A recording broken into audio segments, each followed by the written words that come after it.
Hi, I'm Stu from HiveMind Automation and welcome back to the Hive. In this video, we're going to be taking a look at this Amazon Echo Show 8. As always, we'll take a look around the outside of the box. We'll see what's in the box. We'll see how it works using the standard setup. And we're also going to take a look at making it work with Home Assistant. Now, with that, I'm not going to go into the nitty-gritty, but we'll just demonstrate some of the functions that we can do with it. So while I roll the intro, why don't you take a moment to subscribe? And if you hit the bell icon, you'll also get notified when I release new videos each week. While you're at it, if you like what I do here and you want to help by supporting the channel, there's some affiliate links in the video description to smart home gadgets that you can buy for your own smart home and support the channel at the same time. Or you can support the channel directly through my Buy Me a Coffee link. Of course, those affiliate links and my Buy Me a Coffee link can all be found on my website, hivemindautomation.com.au. With all of that out of the way, let's get started.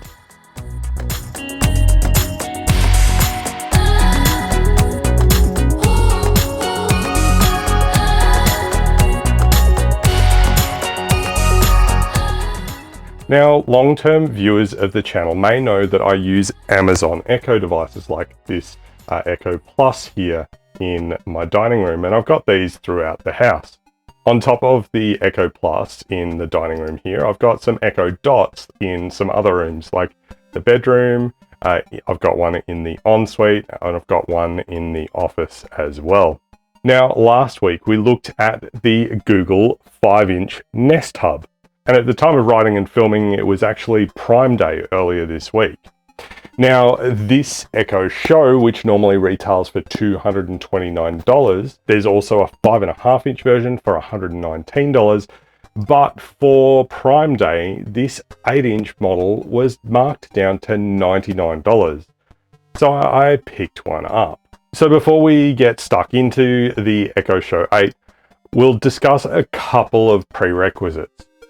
You're going to need to have an Amazon account, and you're going to also need the Amazon app on your smartphone, and it's going to need to be signed into that Amazon account. You'll need a Wi-Fi network, obviously, but I'm pretty sure that the Echo Show 8 should work with both 2.4 and 5 gigahertz Wi-Fi, so it should be fine. But we're going to find out a little bit more about that later on. Provided you meet all of those prerequisites, you should be good to go. So let's take a look around the outside of the box. Now, thankfully, there's not a lot of marketing copy on the box, so hopefully this should be relatively quick. On the front here, we've got Echo Show 8 and a picture of the unit. And you can kind of see there that it's a demonstration of a video call on the box there, which tells us that we've got the opportunity to make and receive video calls with this unit. That also tells us that there's obviously a camera. We've got the logo here at the bottom as well. We can turn it around to the right-hand side here, and we've got 8-inch HD touchscreen with adaptive color, a 13 megapixel camera with built-in cover, stereo speakers, Bluetooth, hands-free with a microphone and camera on and off button. And at the bottom here, it says it's compatible with thousands of skills and services, including Amazon Music, Apple Music, Spotify, Prime Video, Ring, and ABC News. And what's in the box? It says an Echo Show 8 second generation and power adapter. And it also says here, setup is simple, requires Wi-Fi. So we mentioned that before. On the back, we've got a pretty simple serving suggestion there. And it says, I can show you more. Call my family group. Show me the front door camera and show me my holiday photo album. I have bleeped out the command word for, so hopefully I'm not triggering anyone's devices if you're watching this with your speakers on. Over on the left-hand edge of the box, we've got 8-inch HD smart display plus an improved 13 megapixel camera with auto framing keeps you front and center during video calls. The vibrant HD screen with adaptive color displays photos in any light and brings entertainment to life with stereo sound. Can help manage your day at a glance. Ask to see compatible cameras as well as to-do lists, recipes, and more. On the top, we've got the Amazon symbol, and on the bottom, we've got some fine print. So there's a device support URL there, which would lead us to some support if we need it. There's certain services are subject to change or withdrawal at any time, may not be available in all areas, and may require separate subscriptions. Some copyright and address information for Amazon there. A UPC, a device serial number, the MAC address, some small print just saying that it was engineered by Amazon, assembled in China, in a couple of different languages there, and some recycling notifications there. It just says here that the packaging is from responsible sources. So with the outside of the box covered off, we should be able to now open it up. So on the top of the box here, we've got this pull strip here, this plastic pull strip, which we can just peel back, and we'll open the top of the box. And from the side, it kind of looks like a lunch package of some kind, but we'll pull this out and everything's kind of fallen out, which is fine. We've got cardboard packing in here. Doesn't seem to be any accessories inside. We've got the unit itself inside a cardboard wrap,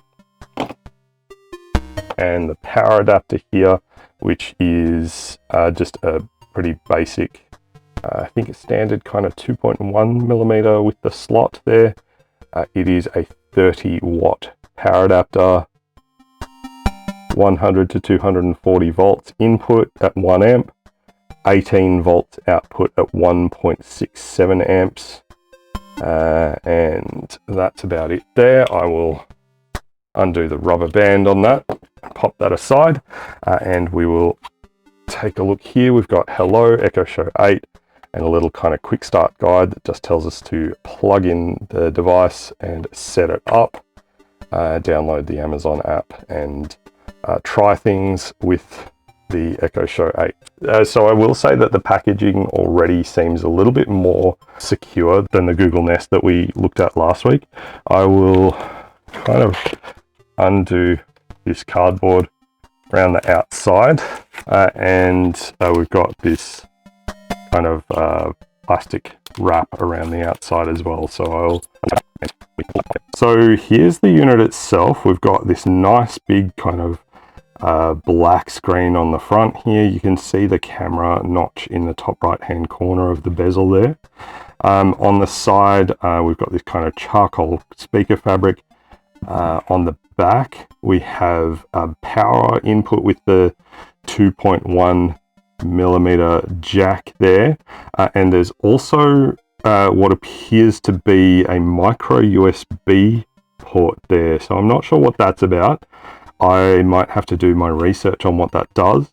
On the bottom, nice kind of flat plastic base, serial number, and you can kind of see the texture is shiny to do some model number details, other details there, and the compliance logos. On the top edge of the screen here, we see we've got our privacy switch there, which that actually just moves a white cover in front of the camera. I feel like that is a missed opportunity for it to be black. Maybe they've made it white so that it's obvious when it's covered, so it kind of makes sense, I guess. We've got a couple of volume buttons up and down. There's the microphone ports there. You can just kind of make out those two pinholes for the microphones. And there's this mute switch here, which that will turn the microphone and the camera off. There's not really much else to say about the outside of the unit there. I'll just get that in shot better. I'll take the power cord and we will plug in power. So it's powered up, it's saying getting your device ready, and this may take a moment. We've also got a nice progress bar across the bottom, which is an excellent touch there. It's asking us to choose a device language. Obviously, I'm going to choose English for Australia or New Zealand. Ready for setup. So it's just said, hello, ready for setup. I might turn the volume up there and I'll grab that and just drag that up there. So that might be a little bit on the loud side, but I'm sure we'll be okay. Now for this, I know that with the Google device, I had trouble when we were on a network that wasn't connected to the standard VLAN and being able to connect back into Home Assistant. So I'm going to make sure that I don't have that problem this time, and I'm going to tap on the Force as the network that I want to connect to. Now I need to type the password in for the Force. I obviously don't want to show you what that is, and I'll tap done. So it's the Force WPA2. It's got the password and it's asking if it wants to save the password to Amazon. I'll leave that checked and I'll tap connect, and it is now connecting to the Wi-Fi. It's fetching our registration status, and it's telling me that the Echo device is registered to me, and if that is me, to enter my Amazon password to set up my Echo Show 8, and by tapping sign in we agree to the conditions of use. So I'm going to need to either switch accounts or enter my Amazon password here. So what I'm actually going to do here, rather than signing in as me, I'm going to tap switch account, and it's asking me to either create a new account by visiting amazon.com.au or just entering my account details. So I'm going to enter my account details here because I actually want to use a different account than the one that I bought the device on. And we've got our email and our password there, and I will blur that out and I'll have to tap sign in here. So now it is registering. Now, because I have multi-factor authentication turned on this device, I need a verification code to complete the sign in. So I'm going to have to go and get that two-factor authentication code. So I'll do that and I'll tap login now. And when we come back, we should be logged in. So I just put in the two-factor authentication code, and it has now logged in. It's logged in under a name that is not mine. So again, I will blur that out. It says the Echo Show 8 second generation is now registered to that name. And by continuing, you agree to Amazon's conditions of use and all of the terms found here. So you can actually tap that and see the terms and conditions. I'm just going to tap continue, and it's now loading up. It's asking us to confirm the time zone, Australian Eastern Standard Time in Sydney, Australia. I can change that to, I'll leave that at Australian Eastern Standard Time in Sydney. It doesn't appear to have Melbourne as an option, and I'll tap continue. It's asking to confirm our address, and again, I'm going to have to blur this out for privacy reasons, but you can also choose other addresses if you have them set up. So you can have, say, a home and work address where you can put these different devices, and so we'll give you local weather, traffic, and more. And the addresses below come from your amazon.com.au address book. So I'll tap continue on that for our home address. Now, right now it's asking which room is our Echo Show in, and we can choose different rooms like the bathroom, the dining room, the ensuite, the garage, the hallway, the kitchen, the laundry, the lounge, the master bedroom, etc. So like all of these are from our smart home setup. So I'm going to put it in the dining room for now. I haven't actually really kind of determined exactly where it's going to live. I'm just going to change this name a little bit again for some privacy reasons. So by default, it's going to put the first name of the person whose account it's registered against, and then the name of the device. I'm going to just leave it at the name of the device, which is Echo Show 8 2nd Gen.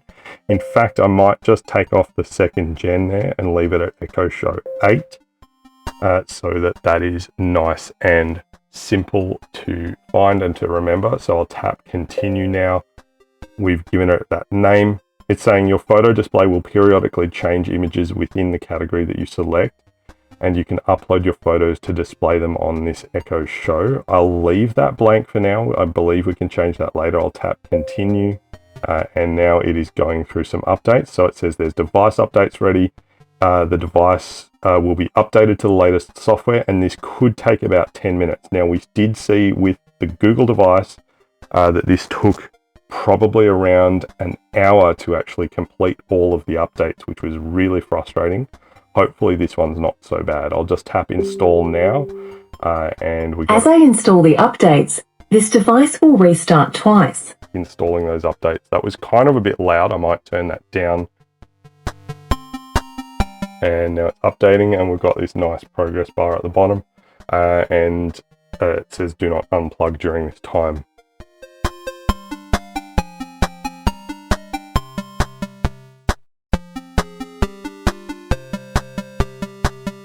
I'm back. Let's continue. Alright, so we just got an alert that it's back, and let's continue. I'm going to turn the volume down a wee bit here, just so that we don't blast our ears off. So it says your appointments, their reminders, everyone. So set up a profile for you and each of your family members. We'll keep track of it all. I will tap later on that because we should already have profiles set up, but we can do that later. So Echo Show can help you monitor your home. Allow members of your household to live stream this Echo Show camera at any time, anywhere through the app and connected devices such as another Echo Show. An indicator will appear when someone in your household is streaming the camera. I'll tap enable on that, and it says all set. This Echo Show will now appear as a camera in your app.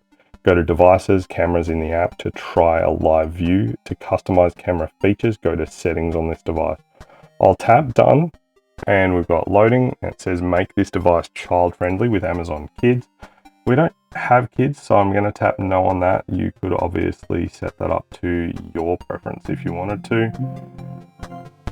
Almost done, and we got a little chime there. This device is ready. And this device is ready.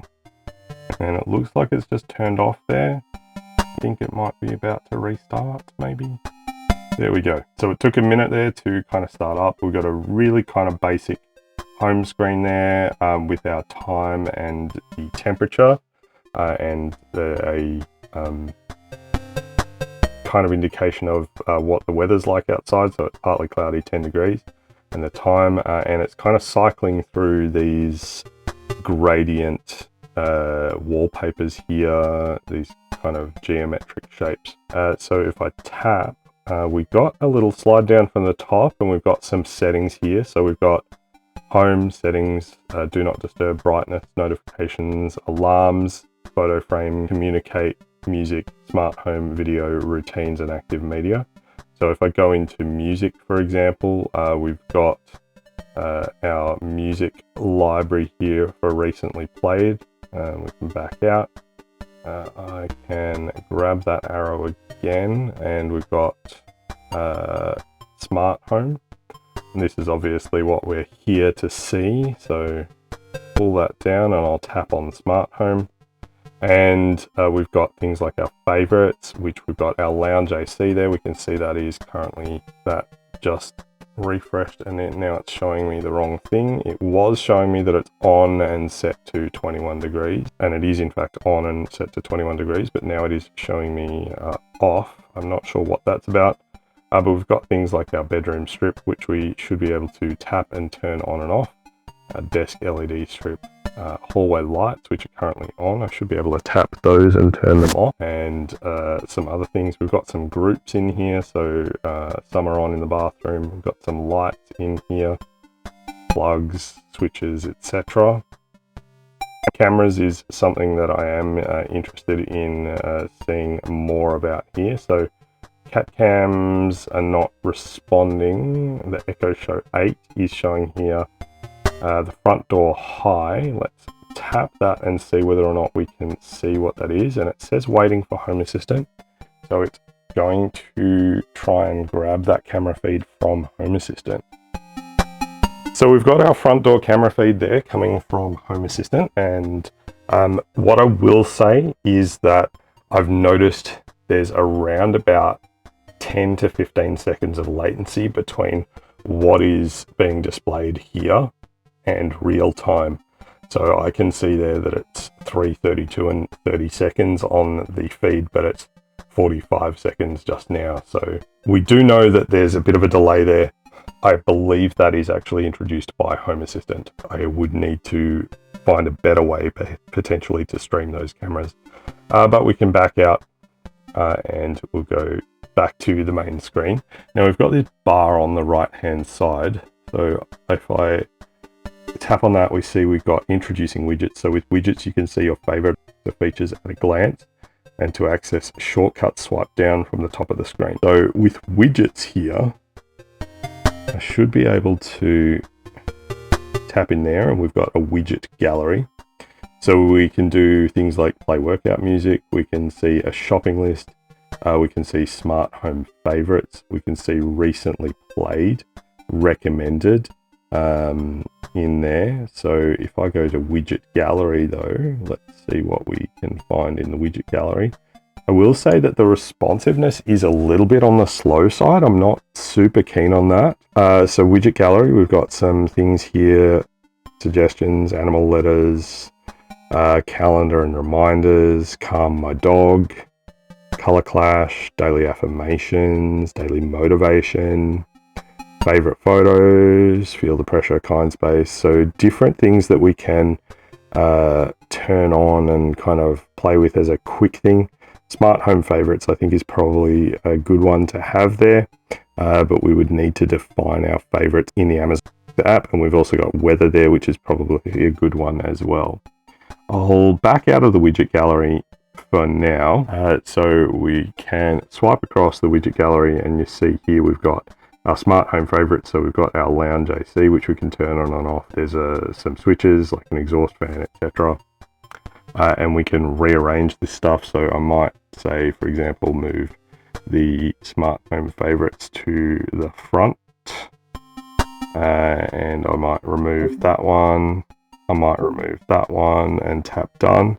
And maybe I'll do a widget gallery and I'll grab music and audio, and I'll add another music and audio widget, and I'll tap yes because it's telling me I've already got it. So if I go back out and back to our widgets, we should have our smart home favorites, our recommended Amazon music, and I've got recently played in there as well.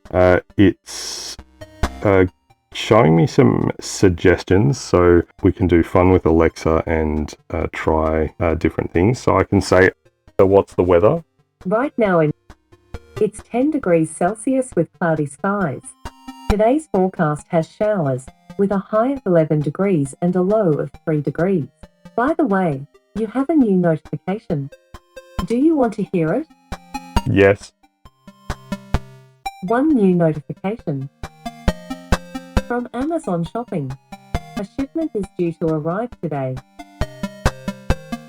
So those are a couple of things that we can do. It's showing us that we've got a shipment due to arrive, and we saw the weather there.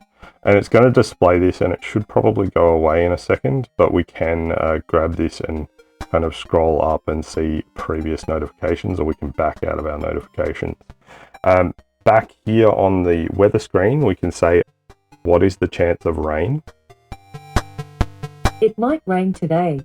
There's a 57% chance at 5 p.m. There we go. So 57% chance of rain at 5 p.m. today. So it seems to just kind of sit on this screen, and I might leave that and see if it goes away in a moment. So about a minute, and it has timed out there, and it's gone back to this basic display of the weather. It's suggesting some other popular skills, saying try open Pikachu. I don't want to do that, but I just kind of tapped that there and it went back to the main screen. But we can then do things like, so what's the weather like tomorrow? Here's the forecast for tomorrow. Look for mostly sunny weather. with a high of 13 degrees Celsius and a low of 4 degrees. And we get these kind of nice, kind of rich things on the display as well to give me a better idea of what is actually going to go on. So we see that throughout the rest of the week, we've got a bit of a forecast there. And then we can say things like, what time does Bunnings close? Bunnings warehouse on open today from 7 a.m. to 7 p.m. And so that now shows us the closest Bunnings store and the opening and closing times. For whatever reason, the map display isn't working properly. Not sure what that's about, but it's got the address details and the opening hours and all of those other details, which I'm going to have to blur out for my own privacy. So again, it does kind of seem to just kind of sit there showing you the same thing for about a minute or so before it will return to what seems to be a bit of a screensaver kind of setting where it's giving you suggestions of what you can say. So it's just gone back to the main page, and it may then start cycling through some more suggestions in a moment. So there we go. It's showing there's one item on your shopping list and a suggestion of try add bananas to my shopping list. And it's just going to start scrolling through some different suggestions. So it's got a popular recipe there, and you can show you this recipe. Show me that recipe. Crostata di mele, apple tart, with mascarpone custard from Taste takes 3 hours, 20 minutes to make and has 4.8 stars with 5 ratings. You can ask me for ingredients or say, start recipe, and I'll walk you through the recipe step by step. So there we go. We can actually have the Echo walk us through the recipe, or we can just kind of scroll through and see the recipe here and go through it that way. But I'm not going to worry too much about that. It's doing some music for you suggestions, and we should be able to play Apple Music from there as well. So if I were to say, Alexa, play Chill House from Apple Music. Chill House from Apple Music. And so that started playing an Apple Music playlist there, and we can see the music playing interface there. So it's got music for you suggestions there, and I've just accidentally tapped one of those, but it's got some suggestions. It's got this button here where we can expand, and we can either like or dislike, play, fast forward, etc. This button here looks like if we tap that, we might be able to choose the speakers that we're playing it on. Yeah, so we can select a new destination for your media. So we've got this device, the Echo Show 8. There's the bedroom Echo Dot. There's the dining room, which I'm not sure whether that's going to be the HomePod or if that's going to be something else. I'm going to tap that and see what happens. So it's dining room is a device group of the Echo Plus and the Echo Show 8, I think. We've also got everywhere, and we've got Office Echo Dot. There's some other devices here that it says don't support this functionality. So those will be my Sonos devices, and I'm not sure. I think I might have to add the Sonos functionality into the Alexa app, but we'll take a look at that in another video maybe. So the music playing interface is quite nice. You can see what's playing and choose other suggestions. If I go back out here, we'll go back to our smart home, and it does seem to take a little while to react to some stuff, which is a little bit problematic. Like, I don't love how quickly it's responding. There's a bit of lag in there, so I'm not super happy with that. So we can just kind of scroll left to right. So we can turn things on and off, and the 3-dot stack lets us change the brightness, and we can turn it on and off there as well. It doesn't seem to allow me to change things like color or effects. I don't think those functions are properly passed through from Home Assistant for the Alexa integration. So that is kind of a problem, but I guess I can live with that. I can turn the hallway lights on here and off. Now, oddly enough, it's showing the hallway lights as on, the individual lights as on when the group is off. So that's a little bit troublesome. But I will have to figure out what is going on with that to fix that up. As I say, the responsiveness here is not great. I'm not sure whether that is going to be a problem. I'll see how we go. But as you can see, we've got all of the standard functions that we would have with a normal Amazon Echo device, with the addition of the screen, so we can then get much richer information out of our Echo device here. So we can also get our Amazon shopping details here. So I can say, how much is cat litter? Searching. Showing results for cat litter. The first one is Breeder's Choice 99% recycled paper cat litter 15 litre. It's $16. So we can see our Amazon shopping details there. And if we wanted to, we could actually drill in and buy that straight from the device. So we can see all of that functionality from the device itself. If I go into the app on my phone here and go to devices in the bottom row here, let me see what comes up. And it's saying add new devices and groups. I'm just going to tap done on that. In the top row, we've got different groups. One of them is Echo, and we see we've got the dining room, we've got the Echo Plus, and we've got the Echo Show 8. If I tap Echo Show 8, we've got volume, drop in, off, and camera at the top.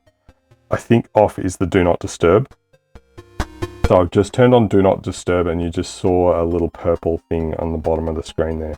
I'm going to turn that back off, and the purple thing came back up, and we're back to the cat litter results. We can see our volume settings here, and I can adjust those from my phone app, and that changes on the device itself. We've got drop in, which allows us to make a call. So if I do that, it will call the device. It's asking me for microphone access to the phone. I'll do that, and I'll tap OK, and I'll tap continue for access to the camera as well. And it's asking to find and connect to devices on the local network. I'll tap. And so you can kind of see then that we've got our video call there happening, and we're talking to ourselves on video. I'll hang up on that. We can rate our call if we need to. Back in the Echo and Alexa and the Echo Show 8, we can tap on camera, and we can just view the camera. So it says live view is not recorded in the app as well. And it's also got this thing here saying a household member is viewing your camera. Something I will try out here is I'll slide this privacy screen across, and it's just blacked out the camera, and it shows us the camera cover is closed and that the camera will be off until you open the camera cover. If you make or receive a video call or drop in, you'll be able to see the other caller's video, but they won't be able to see you. You can turn that camera back on and the live view come back up. I'll tap continue there. It says live view isn't available now, and that's because we had that camera cover on. We've got alarms and timers, so we can add an alarm here and say at specific times of day we can have an alarm, or we can have a timer. So we can say set a timer for 5 minutes. 5 minutes, starting now. And so we've got our 5-minute timer, and you can see that it's counting down as well. And it's just got the one timer, which indicates that maybe, just maybe, we can have another timer. And so you'll see here that it's gone back to the main screen. It's cycling through some suggestions. And that's actually really convenient timing that we just got a notification that a shipment has arrived from Amazon Shopping. So it just popped up on the screen. We heard the kind of chime noise, and it says a shipment's arrived. So that is kind of cool. and we've still got at the top of the screen here our timer counting down, and this notification badge has just popped up as well, letting us know that a shipment has arrived. So I should be able to tap on that and it shows us that a shipment has arrived, and I should be able to cancel that as well, and it tells me that we're all caught up. So we can back out there. Now, the other thing that we should be able to do, as I mentioned before, we've got one timer running. Add a second timer for 5 minutes. Second timer, 5 minutes, starting now. And so now we've got 2 timers running concurrently, and those will each go off at their respective times. And you can see we've got the progress displayed separately up the top here on the main screen. And in the app, we can see their progress as well. So backing out, we've got photo display. We can personalize the device home screen by adding photos, and it can be a curated selection of photos automatically refreshed daily, or we can manually select photos. I will turn that on, and it says it needs access to my photos. So if I enable that, we can either allow full access, limit access, or don't allow. I'll just allow full access for now. And so we've done that. It says you're all set, and it's now showing daily memories.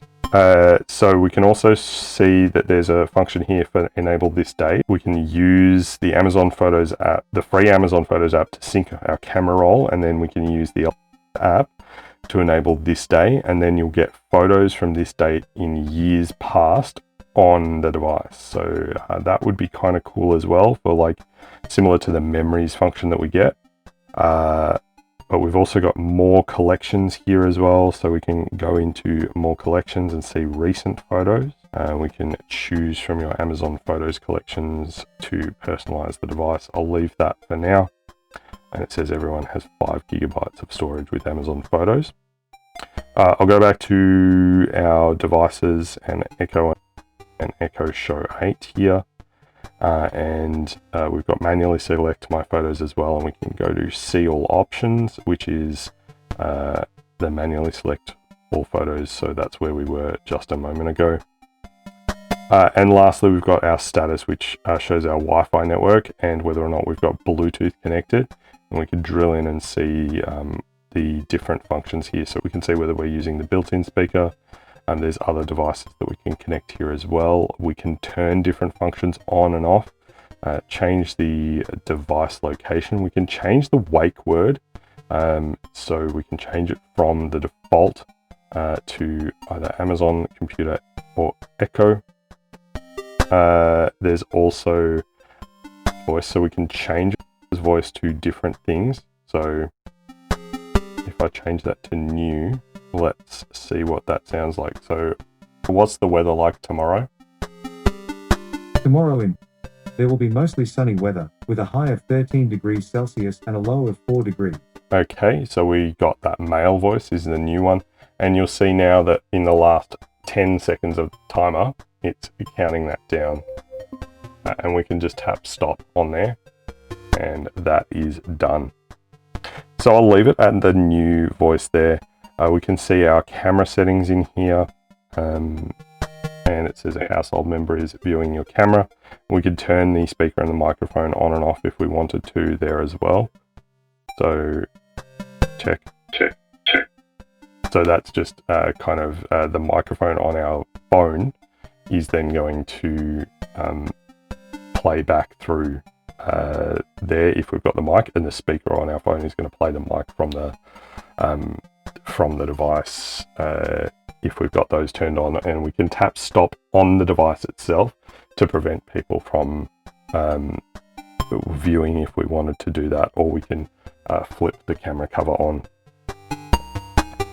For sounds, we've got some different functions here. We can gradually increase alarm volume. We've got simple alarms. We've got notifications. So we've got our different alarm sounds. So we can just leave simple alarm, or we can do Grand Tour Season 2, Grand Tour, different alarm sounds there. I'll leave it at just a simple alarm. And this is the last 5, 4, 3, 2, 1 of our second timer. So it's got these interesting animations for the end of our timers, and we can just tap stop there, which is kind of nice. So I'll cancel the change of the alarm tone. We've got our notification tone. We can either go default or none. I'll leave that at default. Incoming call ringer is on there. We've got start of request and end of request, so we can make it play a sound when it's at the start or the end of a request. Backing out here, we can keep scrolling down. We've got follow-up mode is currently off, and it says ask follow-up questions without repeating the wake word.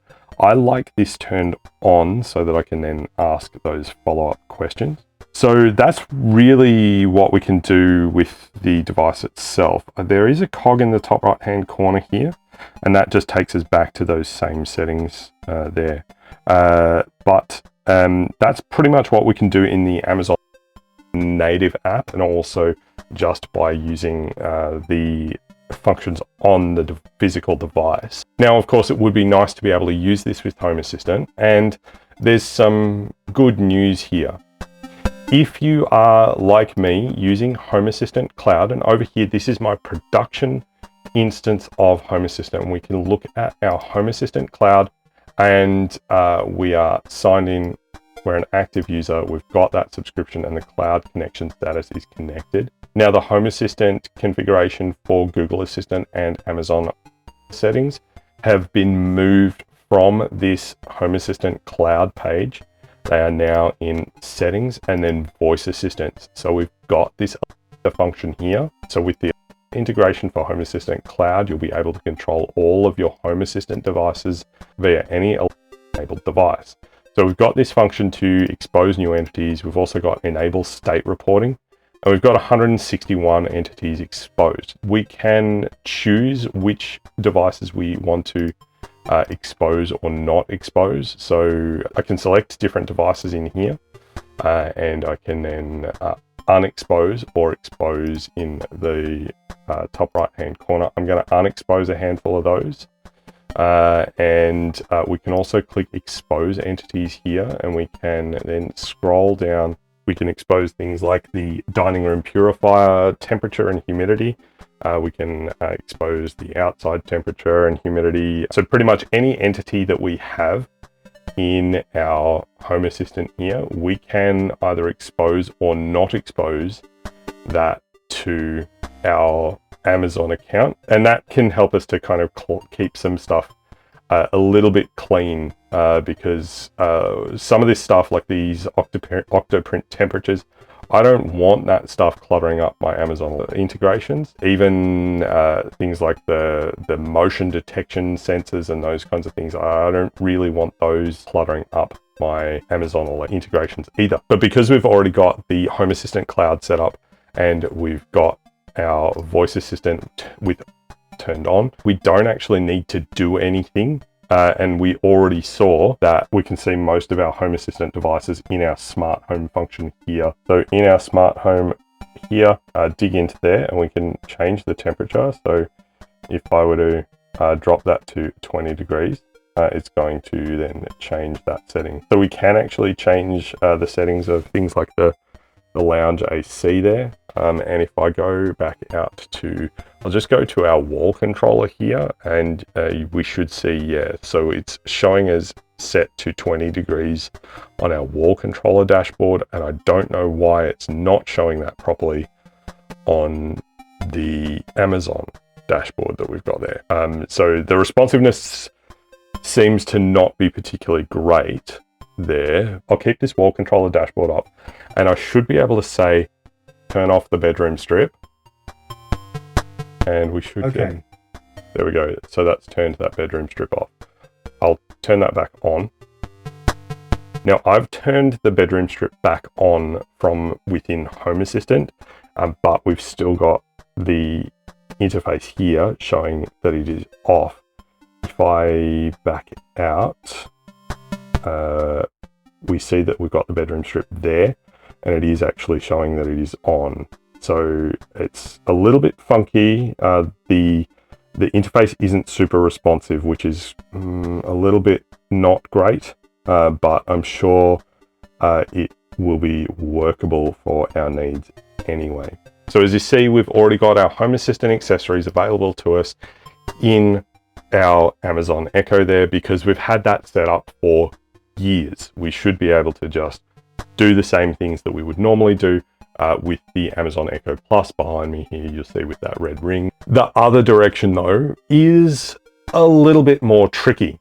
For us to now use the Amazon Echo Show as a media player, if I click on our hacks down the left-hand side here, the Home Assistant Community Store, and go into integrations here, you'll see I have this media player integration installed, and it's a custom component to allow the control of Amazon devices in Home Assistant using the unofficial API. And if we drill in, it's got some general documentation, installation and configuration, and FAQ, etc. Now, if you are in the Amazon ecosystem, I absolutely recommend having this custom component installed if you're also using Home Assistant, because it makes a massive difference to what you can in fact do.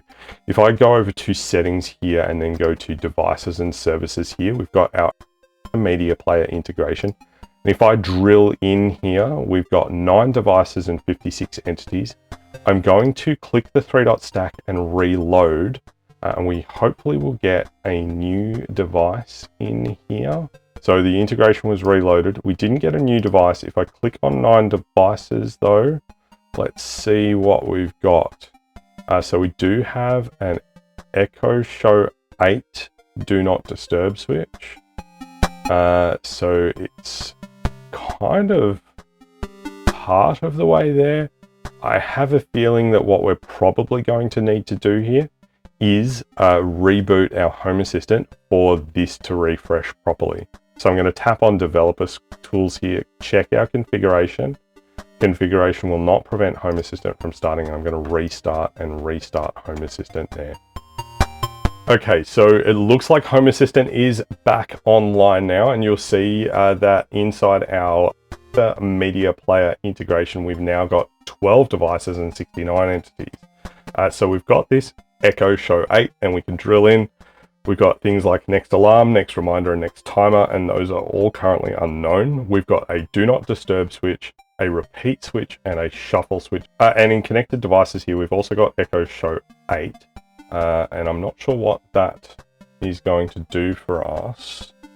But if I click on that, what happens there? Nothing really happens there. So while this video is not about setting up the Amazon Media Player custom component, I will mention that if you do have multi-factor authentication set up on your Amazon account, and at this point, if you don't, you should definitely be putting it on the top of your to-do list, but you are going to need to turn that function off and then back on while you're setting up the hacked integration, because what that then allows you to do is put the seed key for your MFA code generator into the hacks integration so that it can then generate your 2-factor authentication codes automatically and handle the periodic re-authentication for the account. Now, the cat has decided that it is cuddly time, so I'm just going to try and move her out of the way of this camera so that we can then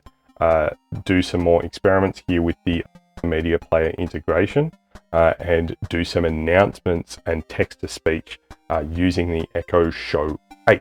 If you've already got the media player integration set up, other than, as we just saw, maybe needing to reboot Home Assistant or at least reload the integration, it should just start working for you. So let's now test out these integrations now that we've got the device showing up properly in Home Assistant. So what I want to do, just to do some experiments here, I'm going to go to Developer Tools and I'm going to go to Services. So we should just be able to search for Media Player, and what I might do to start with is I might grab Media Player Set Volume. I'll choose the entity of the Echo Show 8, and I'm going to grab the level and I'm just going to set it to 0.75, and I'll tap Call Service, and let's see if that, yeah, so that volume is now changed to 75%. I'm just going to change that to about 0.6 because that seems to be a reasonable volume for these devices. So that's now changed to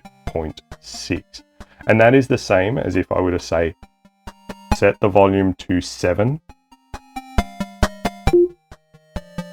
set the volume to 6. So we can use voice commands to do it, or we can send a media player set volume command from Home Assistant. I actually use this set volume command in an automation. So when the home alarm goes off, I set the volume to 100% on all of the devices, and then the Echoes just start shouting. And when we disarm the alarm, I reset the volume of the Amazon Echo devices back down to a more reasonable level. So we saw how we can set the volume. What we can also do is do a notify dot, and we've got this media function in here as well. So if I go notify dot underscore media underscore, and we're looking for the Echo Show 8. So we've got Echo Show 8, the notify media, and I can then write in here that I want to notify, and I'll say welcome to the Hive, and I can tap call service on that, and what we should get, welcome to the Hive. So it just announced that there's. But what we can also do is add this data here, and then I can put in type and then announce, and this will play the announcement chime before it plays the text-to-speech feature. So I'll call that service. Welcome to the Hive. And so here we get not only a screen showing that it's announcement from Home Assistant, but we get the announcement there as well, which should mean that we could also put a title on there saying HiveMind Automation. And if I call that service, welcome to the Hive.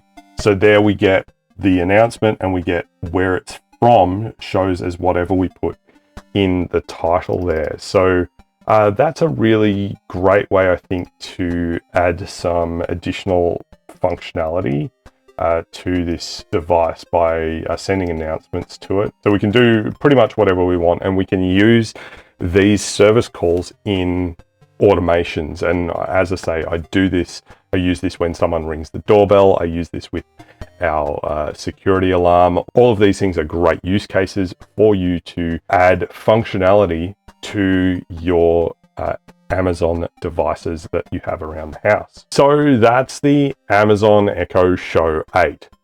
Now, for the $99 that I paid, I do think the value is pretty good, but obviously the regular price of $229 is a little bit of a harder sell. That said, and because I haven't mentioned it previously in this video, this Amazon Echo Show 8 is one of the many Amazon Echo devices that actually supports Matter over Wi-Fi and Matter over Thread as well. Now, as an Apple house, being able to hook into our Apple Music account is also a pretty big deal for us. And having it as a media player endpoint in Home Assistant is also kind of nice, but I am still figuring out exactly how to use this as a media player endpoint to say play videos or play audio to it. So in terms of pros, I think that having this 8-inch screen is really quite nice. It is a pretty good smart device in terms of being able to provide us with a fair bit more functionality than just a normal Echo Plus, where it's only ever going to respond with things that it can do text-to-speech on, versus being able to use the display and show us much more rich information. But it does have its drawbacks. It seems that the touch interface is pretty slow, and what I've noticed here is that when I summon it, it doesn't seem to always know that it's been summoned, and it sometimes just ignores what I've asked it to do, despite me asking it to actually perform a function like tell me what the weather is. Certainly at the default price of $229, I would be unhappy with that functionality as it stands right now. At $99, it's certainly not as big of a problem. The audio quality from it is actually pretty good from what is actually a reasonably small device. So this may actually be not too bad as kind of a media player for playing your music when you are maybe working out or those kinds of things. And definitely for viewing recipes, I think this is a great device for that function as well. I do note if I open the drawer at the top here, inside that kind of drawer there, and we can see things like Prime Video, Netflix, YouTube, Bing, TikTok, ABC iView, Red Bull TV there as well. And we can scroll down and see all sorts of different things that are in there. So if you have an Amazon Prime subscription, you can watch Prime TV on here as well, which is kind of cool.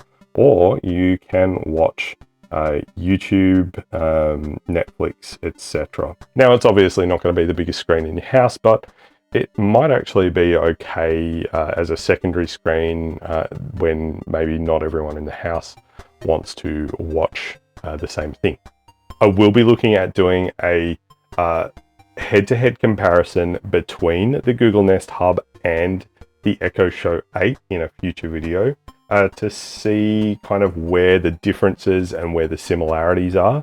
And I do think that all in all, this will be a good addition to our smart home. I do note though that being able to trigger those smart home functions is a little bit clunky, and it may take a little bit of getting used to the interface a little bit because there's a few things that take a little while to load, and it kind of seems like maybe the processor in here is a little bit underpowered to handle what it is actually doing there. I'm still yet to decide where this device is going to go, but as I say, being able to use the touchscreen to turn accessories on and off is certainly a reasonable bonus, so it's going to influence the decision of where I place this device.